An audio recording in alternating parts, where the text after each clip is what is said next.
Le siège du RDR étant en réhabilitation, c'est au Golf Hotel que le secrétariat général élargi au nouveau député a tenu sa réunion. À cette rencontre, le RDR s'est prononcé sur la situation sociopolitique en Côte d'Ivoire.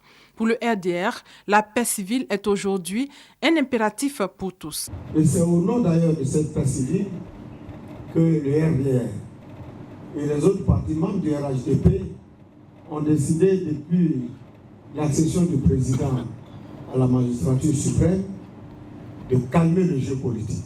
À la réunion du Golfe, le Rassemblement des Républicains s'est réjoui de la reconduction du gouvernement sans oublier de parler de la lutte contre la pauvreté et la misère. Et je crois que cette année, c'est 60 milliards de francs CFA qui seront consacrés à cela.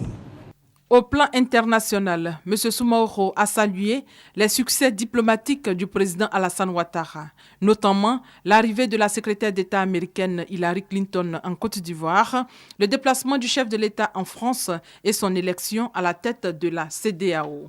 Le secrétaire général du RDR n'a pas omis de parler des grands chantiers ouverts par le président Alassane Ouattara. Autant de succès qui montrent, selon M. Amadou Soumaoro, que la Côte d'Ivoire est de retour. Amadou Soumaoro a fait une ouverture sur l'Assemblée nationale en se félicitant de la nomination de M. Soro Guillaume à la présidence de cette institution. Il a indiqué que cette institution bénéficiera du soutien du RDR et de ses alliés du RHDP, puis il a annoncé les perspectives du parti. Nous avons pensé que face à tous ces défis, la nécessité d'accompagner le chef de l'État dans sa volonté de réconcilier les Ivoiriens, de rassembler les Ivoiriens, qu'il était venu le moment de remobiliser le parti, de réactiver toutes nos structures sur l'ensemble du territoire national, afin que nous soyons en ordre de bataille, pas pour aller à une guerre, mais pour aller à la réconciliation nationale et à la recherche de la cohésion sociale dans notre pays.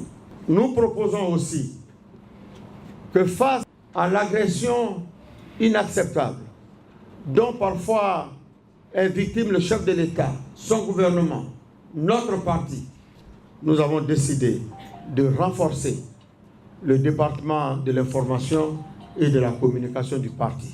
M. Joël Nguessan est désormais le porte-parole du RDR et le parti entend remobiliser les militants pour le combat de la conservation du pouvoir qui, selon le secrétaire général du parti, est plus difficile que le combat de la conquête.